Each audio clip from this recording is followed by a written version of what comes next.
रब वमा तो फरिश्तो तव्हां गवाह हो जो मां रब हिननि खे जहन्नम खां बचाए।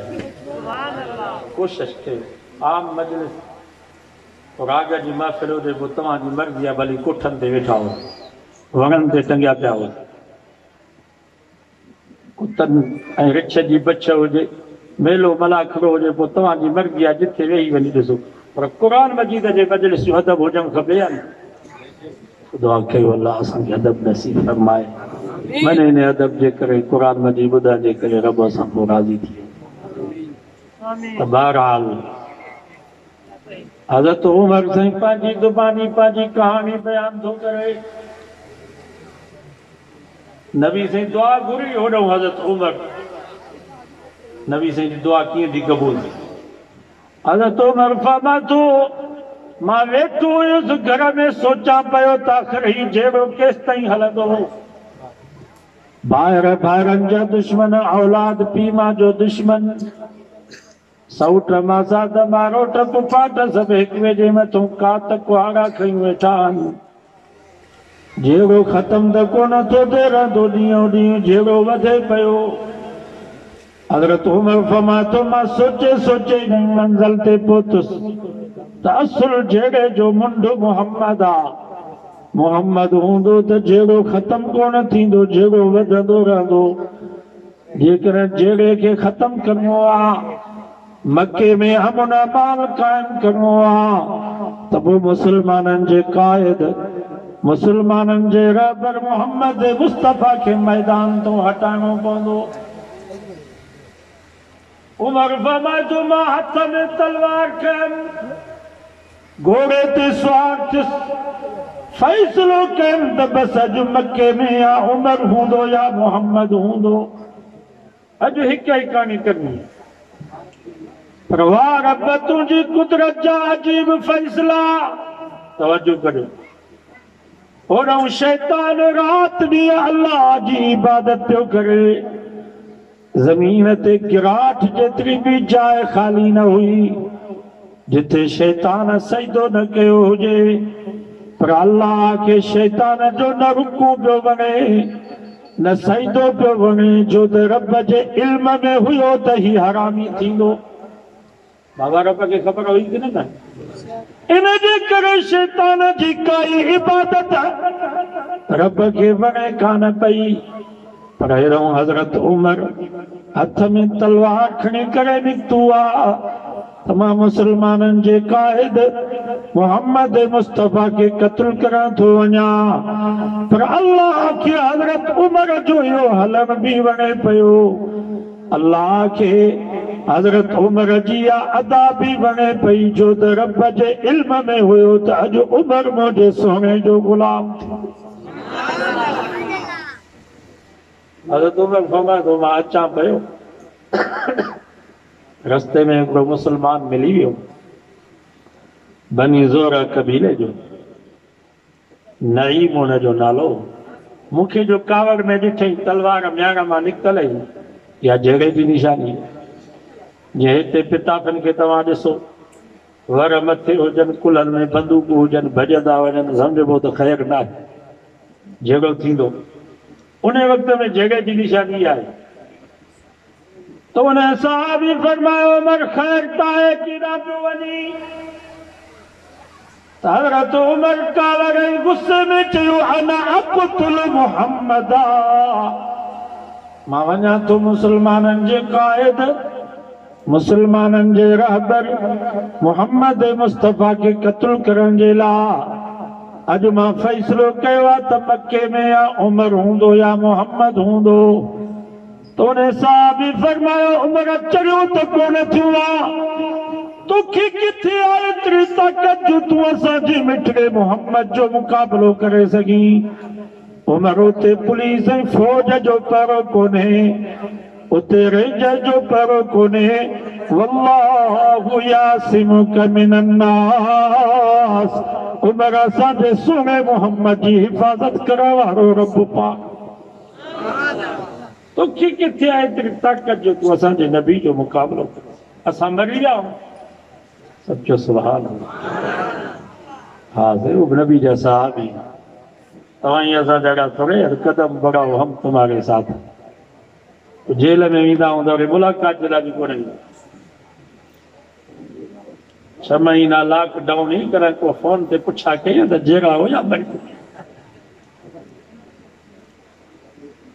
तव्हां जहिड़ो बेवफ़ा वञी दुनिया में बि पर हुन नबी जा साहब फरमायो तूं केरु थींदो आहे जो तूं असांजे नबी जो मुक़ाबिलो करी।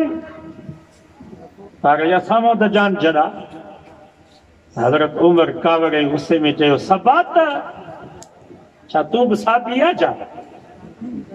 नबी साईं जे ज़माने में जेको मुस्लमान थींदो हो कलमो पढ़ंदो हो मक्के जा काफ़िर उनखे साबी चवंदा हुआ। अॼोके दौर में जेकर कोई शिरक ऐं बिदअत खां बेज़ार थी तौहीद थो क़बूल करे त दुनिया उनखे वहाबी पई चवे। नबी साईं जे ज़माने में मुवहिद खे नबी साईं जे सच्चे ग़ुलाम खे साबी चवंदा हुआ। अॼोके दौर में मुवहिद खे नबी साईं जे सच्चे आशिक खे दुनिया वहाबी पई चवे। हज़रत उमर फरमायो सबात छा तूं बि साबी आहे? तो उन सहाबी फरमायो मां साबी थिया या न थिया हिन में तुंहिंजो छा वञे। वॾी ॻाल्हि त हीअ थी वई आहे जो तुंहिंजी भेण ऐं हुनजो मुड़ुसु ॿई साबी थी विया मोहम्मद मुस्तफ़ा जा ग़ुलाम बणिजी विया। अरे पंहिंजे घर जो त फिक्र कर। तुंहिंजी भेण ऐं हुनजो मुड़ुसु नबी साईं जा ग़ुलाम थी विया ऐं हीअ हलियो आहे नबी साईं सां विढ़ाइण जे लाइ। हज़रत उमर फरमाया तो मुंहिंजे पेरनि जे हेठों ज़मीन निकिरी वई। दिल में सोचुम सच तो चवे पहले अपने घर की तो फिक्र करे। सोचो अज़म कयो त पहिरियों पंहिंजे घर जो फिक्र कंदा। असांजा मौलाना मुफ्ती महमूद रहमतुल्लाह अलैहि फरमाईंदा हुआ इस्लाम जी शुरूआत घर खां कयो। बाबा घर जा त तव्हां ईअं असां वॾा आहियो। घर वारनि जा वॾा हो न्याणियुनि जा वॾा हो भेनरुनि जा वॾा हो नूहरुनि जा वॾा हो। पहिरें नंबर ते इस्लाम जी शुरूआत घर खां कयो। पंहिंजी घरवारियुनि खे पंहिंजे न्याणियुनि खे पंहिंजे नूहरुनि खे पंहिंजे भेनरुनि खे निमाज़ जो पाबंद बनायो पर्दे जो पाबंद बनायो। ज़कात जो निज़ाम घर खां शुरू कयो। जेके घर जा वॾा आहिनि हथ मथे खणो। जेके तव्हांजे घर जा वॾा आहिनि कोई वॾो कोन्हे को सभिनी माइनि खे वॾो करे छॾियो।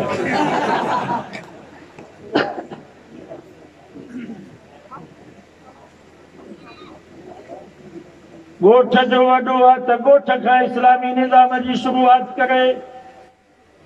मदरसे जो वॾो आहे त मौलवी मदरसे खां इस्लाम जी शुरूआत करे।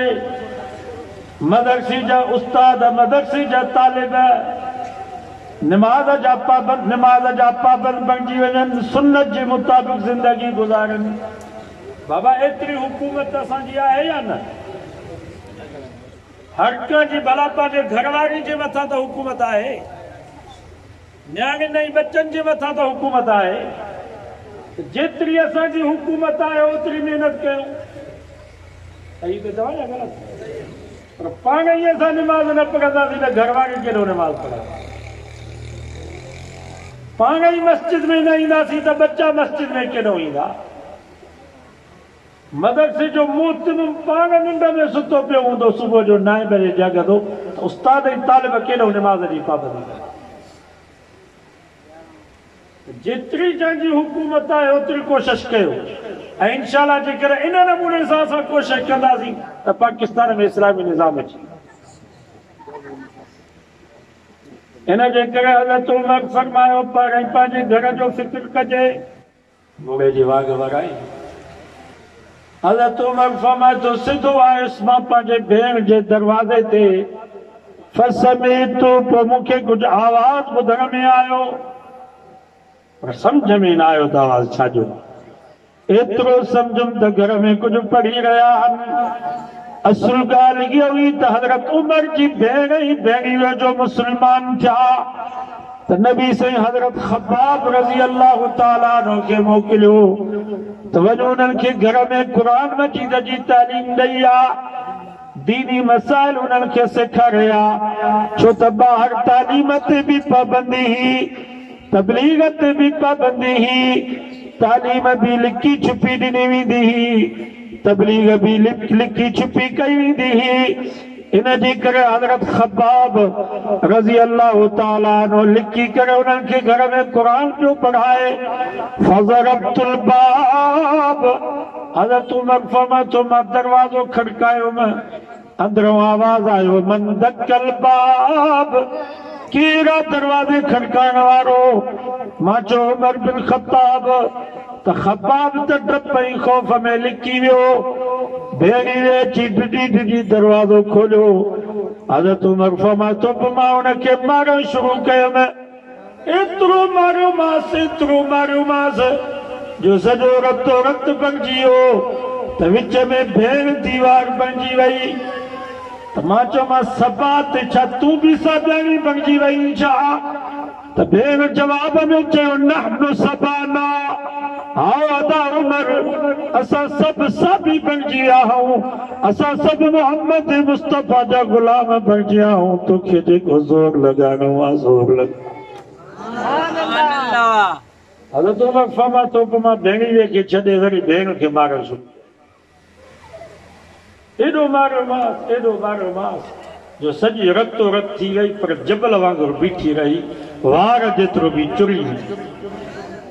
फरमाई जबल मां मारे थकिजी पियुसि। त भेण जज़्बाती अंदाज़ में चयो अदा उमर, जंहिं ख़त्ताब जो तूं पुटु आहे, मां बि उन ई ख़त्ताब जी धीउ आहियां।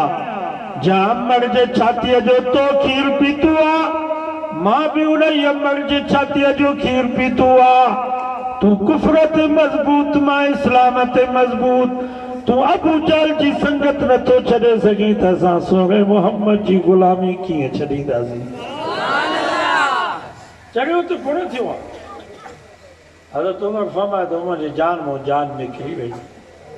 मां परेशान थियुसि त ही कहिड़ो पियो इनक़िलाब अचे, ही कहिड़ी पई तब्दीली अचे? इनक़िलाब हिनखे चइबो अथव, तब्दीली इहा अथव, इमरान वारी तब्दीली न आहे। न त तव्हां सम्झो त इमरान तब्दीली आहे। असांजो दोस्त हिकिड़ो कराची में हिकिड़ो होटल ते वेठा, पोइ असांजे साम्हूं वरी कुर्सियूं ॿ ख़ाली पयूं, त ॿ PTI जूं मायूं चढ़ियूं, उन्हनि खे पातल मथा उघाड़ा, असांजे साम्हूं अची वेही रही। असां मैनेजर होटल वारे खे चयोसीं बाबा हीअ छा आहे, असां सां गॾु मायूं वेठियूं आहिनि, हिननि जो ॿियो को हाल कोन्हे छा? त उन्हनि मायुनि चयो मुल्लू ये ही तो तब्दीली है। तब्दीली दवाई आहे। मतां तव्हां सम्झो त इमरान ख़ान पाकिस्तान जी चकी पटे सऊदी हणंदो, सऊदीअ जी चकी पटे हिते तब्दीली आंदी त मोहम्मद मुस्तफ़ा, ऐं वरी जेकर तब्दीली आणींदा त मोहम्मद मुस्तफ़ा जा वारसी आलम तब्दीली आहे। ॿिए कंहिंखे ताक़त ई न आहे जो केरु तब्दीली आणे सघे पाकिस्तान में। तव्हांखे ख़बर आहे हामिद मीर जो तव्हां बयान ॿुधो त पूरी दुनिया जी मीडिया रियासत खां फ़ौजी इदारनि खां डिॼे पई, पर हिकिड़ो मौलवी आहे जेको कंहिंखां बि नथो डिॼे। पाकिस्तान जी रियासत खे ख़ौफ़ सिर्फ़ु हिकिड़े मौलवी मौलाना फज़लुर रहमान खां आहे, ॿियो कंहिंखां बि ख़ौफ़।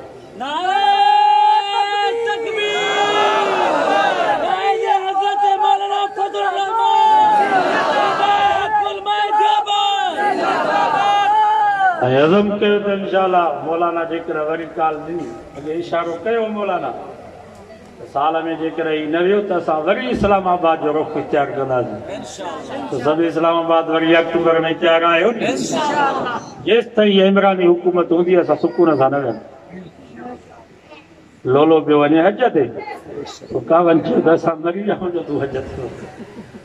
इमरान जी हुकूमत पियो करे त मां सुकून सां हुकूमत कंदो, असां मौलवी मरी जा। इंशाअल्लाह हिनखे सुकून सां असां वेहण न ॾींदासीं, जेसि ताईं लहंदो न थिए ताईं असां मुड़ंदासीं। उलमा जो साथ ॾींदो न इंशाअल्लाह। तब्दीली क़ुरान सां ई, तब्दीली इस्लाम सां।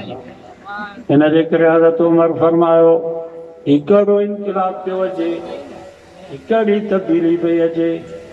मक्के जे का सरदार का पहलवान के जरूरत ना है जो के उमर जे साम्हूं अचे।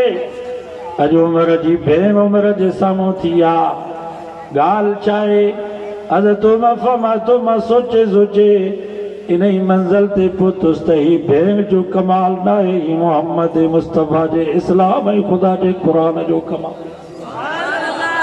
इस्लाम आहे जंहिं हिनखे एॾो बहादुर बनायो आहे, अल्लाह जो क़ुरान आहे जंहिं हिनखे एॾो बहादुर बनायो आहे।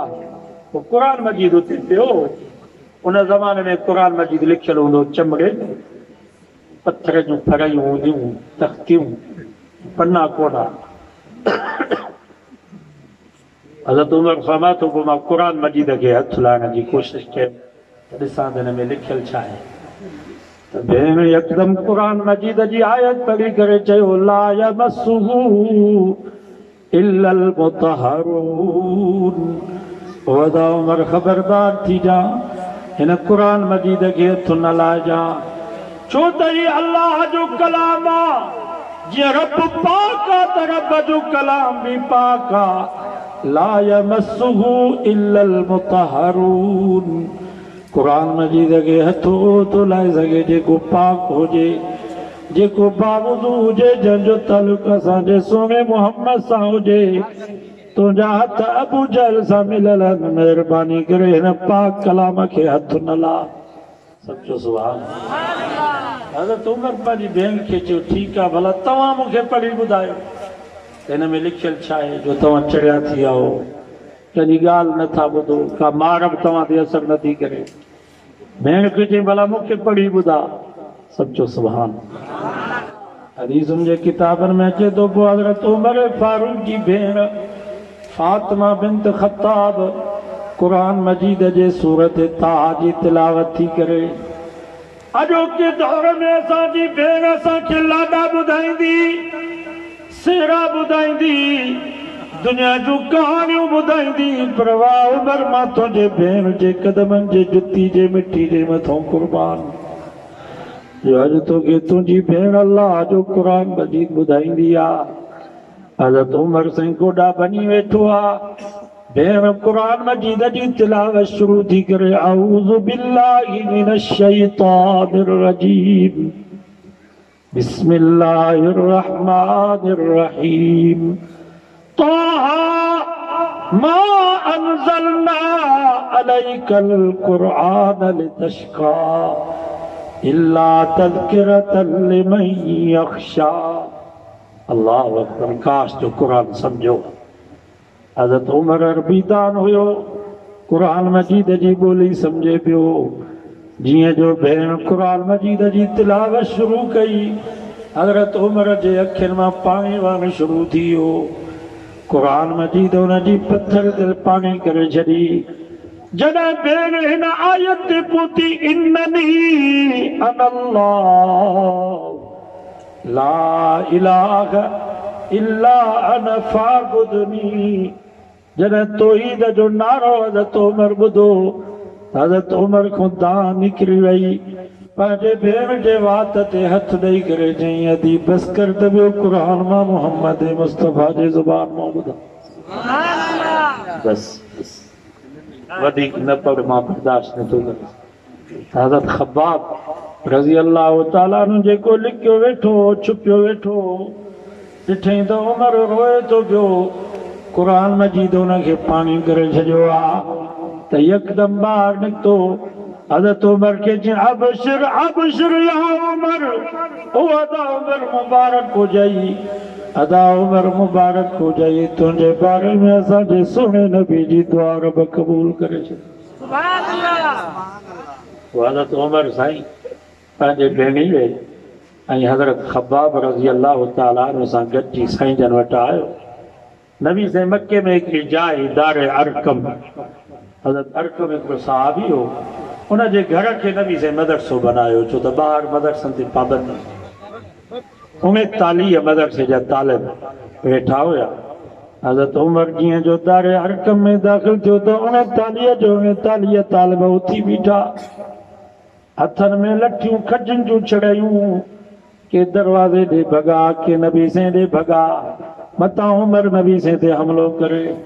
नबी से जो चाचू हजरत अमीर हमजा रजी अल्लाह ताला अन्हु वो भी 3 ॾींहं अॻु में मुसलमान थियो आहे। वो भी अजीब नमूने सां हिकु दफ़े नबी से बैतुल्ला में नमाज पिया पढ़ल, साईं जन सजदे में विया ते ज़ालिम अबू जहल साथियुनि सां उठ जो ओज खणी करे जे नबी से जे मथां उछलायो। अंदाज़ो लगायो त अल्लाह जे नबी खे केॾी तकलीफ़ पहुती। नबी साईं सजदे में आहिनि, इहो उठ जो ओज केॾो, इहो अचे मथां उछलाए। हज़रत अमीर हमज़ा की ख़बर पई त अबू जहल मोहम्मद मुस्तफ़ा की तकलीफ़ ॾिनी आहे। अल्लाहु अकबर। रिवायत में अचे तो हज़रत अमीर हमज़ा उन वक़्त में अबू जहल जे उताक में आयो। सब मक्के जा वडेरा वडेरो रुतबो चौधरी शेबो सरदार मुगीरा रईस अबू लहब सब उताक में वेठा।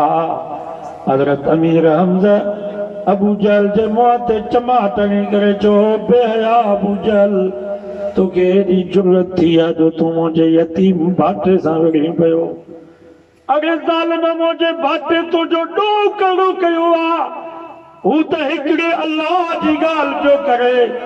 जेकॾहिं तव्हांखे ॻाल्हि वणे नथी त मारण जी कहिड़ी ज़रूरत आहे। हज़रत अमीर हमज़ा शेर वांगुरु गजगोड़ कंदे फरमायो, मक्के जा सरदारो यादि रखो, भली मोहम्मद जो दीन असांजे दीन खां अलॻि हुजे, पर तव्हांखे ख़बर आहे त मोहम्मद सां असांजो खून वारो रिश्तो आहे। मोहम्मद मुंहिंजो भाटियो बि आहे त मोहम्मद मुंहिंजो भाउ बि आहे। छो त नबी साईं हज़रत अमीर हमज़ा जा रिज़ाई भाउ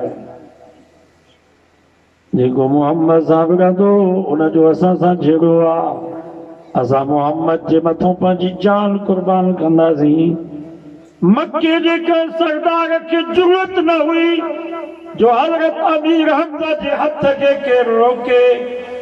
उन वक़्त में हज़रत अमीर हमज़ा नबी से वटि आयो, मुंहिंजा सोना भाटा मुबारक हुजई, मां तुंहिंजे दुश्मन खां तुंहिंजो बदिलो वठी आयो आहियां। नबी से फरमायो, चाचा छाजी मुबारक? हज़रत अमीर हमज़ा फरमायो, मां अबू जहल खां तुंहिंजो इंतकाम वठी आयो आहियां। त नबी से जी अखियुनि मुबारकनि में पाणी अची वियो। फरमायो, चाचा ये ख़ुशीअ जी कहिड़ी ॻाल्हि आहे? मां बदिले वठण जे लाइ त न आयो आहियां, मां इंतकाम वठण जे लाइ त न आयो आहियां। वमा अरसलनाक इल्ला रहमतल लिल आलमीन। अल्लाह त मां मोहम्मद के सभिनी जे लाइ रहमत बणाए करे मोकिलियो। मां पंहिंजनि जे लाइ बि रहमत, परावनि जे लाइ बि रहमत, दोस्तनि जे लाइ बि रहमत, दुश्मननि जे लाइ बि रहमत, मुसलमाननि जे लाइ बि रहमत, त काफ़िरनि जे लाइ बि रहमत। वमा अरसलनाक इल्ला रहमतल लिल आलमीन। ओ मुंहिंजा सोना मोहम्मद, जंहिंजो नालो बि माण्हू आहे, तूं मोहम्मद उन्हनि जे लाइ रहमत।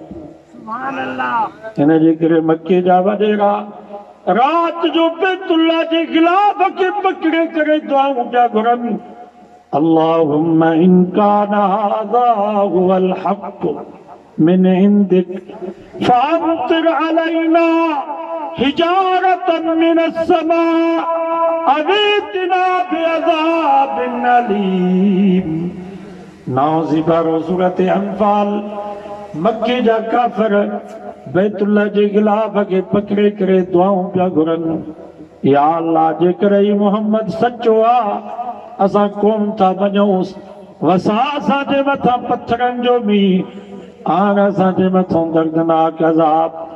हदीस में अचे तो नबी से भी रब खां दुआ घुरी, या अल्लाह भला अज़ाब घुरनि था त थोरो अज़ाब चखाइनि, जीअं हिननि खे हक़ ऐं सच जी ख़बर पइजी वञे। अल्लाह ताला फरमायो, वमा कान अल्लाह लियुअज़्ज़िबहुम व अंत फीहिम। ओ मुंहिंजा सोना मोहम्मद, ईअं कीअं थींदो जो जिथे तूं हुजी हुते मुंहिंजो अज़ाब अचे। सोना जिथे तू हूंदे उते तुझे दोस्तन दे दरम पर तुझे दुश्मनन दे वीरा वमा अरसलनाक इल्ला रहमतल लिल आलमीन। तव्हांखे ख़बर आहे नबी से जॾहिं मके मदीने खां 10 सालनि खां बाद फातिह जरनैल जी सूरत में मके में दाख़िल थिया। सब मके जा सरदार कंधो हेठि कयूं बीठा त जो अलाए कहिड़ो असां खां बदिलो वरितो ईंदो। नबी संजा सहाबी भी नारा पिया हणनि अल-यौम यौमुल मलहमा, अॼु बदिले जो ॾींहुं आहे, अॼु इंतकाम जो ॾींहुं आहे। जन बिलाल के मके जे घिटनि में गेलियो। साहबा फरमाइनि पिया असां बि उन्हनि खे मके जे घिटनि में गेलींदासीं। जन खब्बाब खे टांडनि ते लेटायो असां बि उन्हनि खे टांडनि ते लेटाईंदासीं। जन खुबैब के फांसी ते लटकायो असां बि उन्हनि खे मके जे चौक में फांसी ते लटकाईंदासीं। जल बीबी ज़नीरा जूं अखियूं कढियूं असां बि उन्हनि जूं अखियूं कढंदासीं। जल बीबी सुमैया खे बाध कयो असां बि उन्हनि खे बाध कंदासीं। अल-यौम यौमुल मलहमा, अॼु बदिले जो ॾींहुं आहे, अॼु इंतकाम जो ॾींहुं आहे। पर ॿुधो मुस्लमानो जॾहिं असांजे रहमतुल लिल आलमीन नबी इहो नारो ॿुधो पाण फरमाए मुंहिंजा यारो इहो नारो न हणो यार, इहो नारो न हणो साईं, असां कहिड़ो नारो हणूं।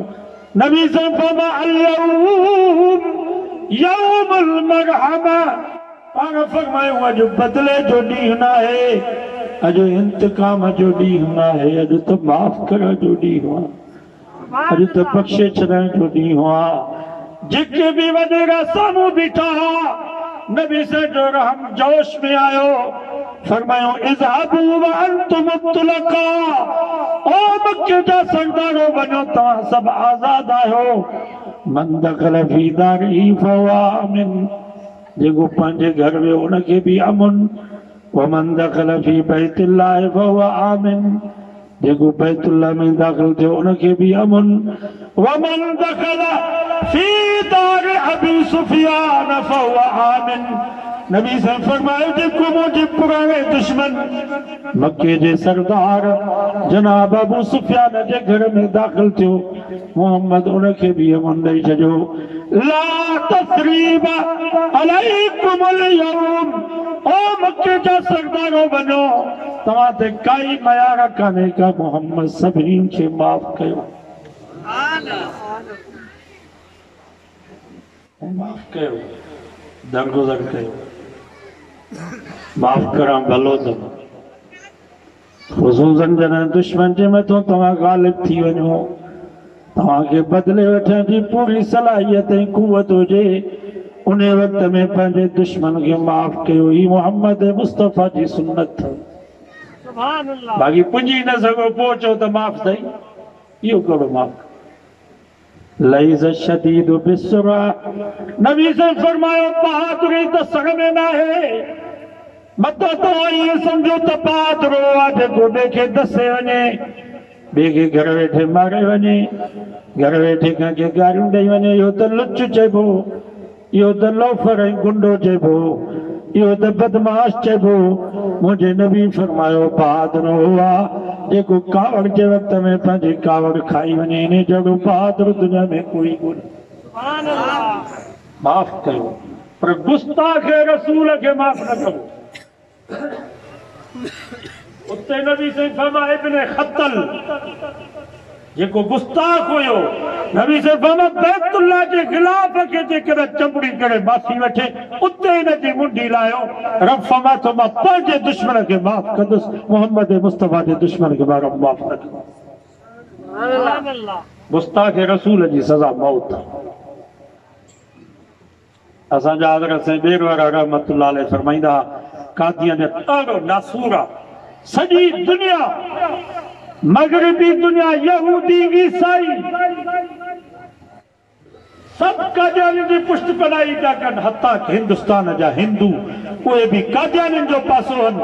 फरमायूं कादियानियत ॾाढो नासूर आहे जेको कॾहिं बि ख़त्म नथो थी सघे। जेकॾहिं ने नासूर खे ख़त्म करणो चाहियो था त जिथे कादियानी मिले हुनजी मुंडी लाहियो। इहो ई हुनजो इलाजु आहे जेको ख़ालिद फैसल तव्हां असांखे इलाजु ॿुधायो। अॼु वाइदो कयो त कादियानी खे न छॾींदासीं। कादियानी असांजे मुल्क जो दुश्मन आहे। कादियानी मुसलमाननि जो दुश्मन आहे। कादियानी कॾहिं बि मुल्क पाकिस्तान जो ख़ैर ख़्वाह नथो थी सघे। असांजे करूंडी में हाजी माणिक हुयो। हाजी माणिक शर बरोज बस आख़िरी वाक़ियो बयान करे ॿुधो आहे। अब्दुल हक आराई हुयो करूंडी जो कादियानी जंहिं नबी साईं जी गुस्ताखी कई। उन हाजी माणिक उन कादियानीअ जी मुंडी लाथी कुहाड़नि सां वञी हुनखे मारियईं। उहो हाजी माणिक जॾहिं खैरपुर सेंटर जेल में आयो मौलाना अल्लाह वसायो साहब खुतबा दे शाहीन में तो तफ़सीली वाक़ियो बयान फरमाए तो उन वक्त में जेल जो सुप्रीडेंट भी सैयद हुयो। उनजी घरवारी भी सैयदजादी। रात जो निंड में सुती पई ख्वाब में नबी से जी ज़ियारत नसीब थी। पाण फरमायूं अम्मा तुझे नाने मुस्तफ़ा जो मेहमान जेल में आयो आ। जेस ताईं जेल में हुजे पुट मानी तू पचाए करे मोकिलजा। सुबह जो मुख सके चई तो जेल में केर आयो आ? को बुजुर्ग आ छा? मुख चे बुजुर्ग छा जो शर बरोचा ॾाढी बि चिरे ते कान्हेस। हिकिड़े गुस्ताखे रसूल खे मारियो अथई। हज़ारे आलम हुनजी ज़ियारत जे लाइ जेल में। घर वारे रोई करे चयसि ख़बरदार इहो मुंहिंजे नाने मुस्तफ़ा जो मेहमान आ। मानी हिन जी मां पचाईंदसि ख़िदमत तूं कजांसि। कहिड़ो अमल हुयो हाजी माणिक जो। सैयद को न हो, बुखारी को न हो, राशिदी को न हो, काज़मी को न हो, हुयो भी शर बरोच। आलम भी को न हो, बुजुर्ग भी को न हो। हुनजे चेहरे ते त ॾाढी भी कान हुई। मोहम्मद मुस्तफ़ा जे इज्जत उनखे गैरत अची वई। नबी साईं सैयदजादी जे ख्वाब में उनखे तारत था कनि त इहो मां मोहम्मद जो मेहमान आहियां। सैयद गौस अली शाह साबिक़ वज़ीर आला इहो हुनजो वकील हुयो। शाह साहब अञा ज़िंदा। शाह साहब फरमाए पियो त जंहिं जज हाजी माणिक खे सज़ा ॾिनी उहो जज बि खैरपुर जेल में ज़ियारत जे लाइ आयो। चई जज जी जंहिं हाजी माणिक जे चेहरे ते नज़र पई त जज रोई ॾिनो। चई शाह साहब मां ज़िंदगी में कंहिंजे चेहरे में अहिड़ी नूरानियत न ॾिठी आहे जेका नूरानियत हिन जवान जे चेहरे में थी। उन जज शाह साहब खे चयो त हाजी माणिक खे गवाह कोई न आहे। शायदि ई कोई कोन थो ॾिए। तंहिंजे करे जेकॾहिं इनकार करे त मां कादियानी न मारियो आहे त केस कूड़ो थी वेंदो। 3 महीने में आज़ादु थी वेंदो। उहो शाह साहब वकील हुयो सैयद गौस अली शाह जेको सिंध जो वज़ीर आला हुओ साबिक़। वो मौलाना मोहम्मद अली जालंधर रहमतुल्लाह अलैह जेके ख़त्म नबूवत जा अमीर हुआ। वो शाह साहब मौलाना खे चयो त जज चए थो त हाजी माणिक के गवाह कोई न आहे। शायदि ई कोई कोन थो ॾिए। तंहिंजे करे इनकार करे त मां कादियानी न मारियो आहे। केस कूड़ो थी वेंदो। 3 महीने में आज़ादु थी वेंदो। मौलाना मोहम्मद अली जालंधरी रहमतुल्लाह अलैह खैरपुर जेल में आया। हाजी माणिक के चयूं हाजी साहब वकीलनि जो मशवरो ही आहे त तव्हांजे मथां गवाह कोई कोन्हे। तव्हां इनकार कयो त मां कादियानी न मारियो आहे। केस कूड़ो थी वेंदो। तव्हां 3 महीने में आज़ादु थी वेंदव। त हाजी माणिक खां दाह निकिरी वई। चई मौलाना मां छो इनकार कयां? मां फांसी जे तख़्ते ते बि चवंदुसि त हिकिड़े सूअर खे मां मारियो आहे। नबी जे गुस्ताख खे जहन्नम में पहुचाए। मां छो इनकार कयां? चई मौलाना मां हज कया, उमरा कया, खैर खैरातूं कयमि, वज़ीफ़ा पढ़ियमि त मन ख्वाब में नबी साईं जी ज़ियारत थिए। पर कॾहिं बि मूंखे ज़ियारत न थी। जंहिं वक़्त खां वठी ने गुस्ताख रसूल कादियानी अब्दुल कारी के मां क़त्ल कयो आहे।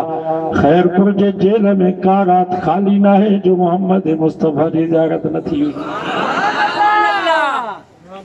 एॾो वॾो अमल कमायो ख़ालिद फैसल।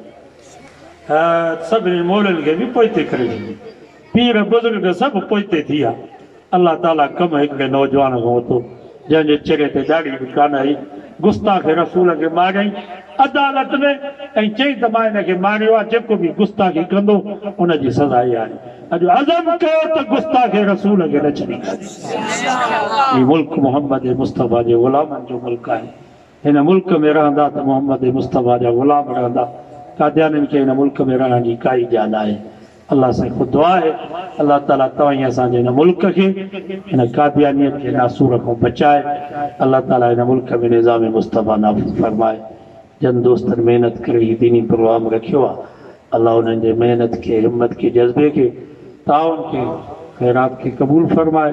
प्रभु उन्हनि जे ज़िंदगी में, सेहत में, रिज़्क़ रोज़ी में, अमल साले में, ईमान में, औलाद में बरकत फरमाए। जेको क़ुरान पढ़े हुयो, ख़ैरात कई हुई, हिन जो सवाब शोदा करबला जे रूहनि खे रब पहुचाए।